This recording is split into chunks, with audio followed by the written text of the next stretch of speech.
la voz de dura.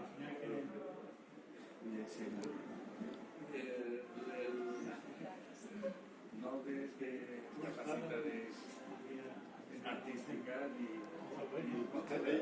es que treballem res religiós, ella és de Semana. com a exposició, ja no De record, audio polític,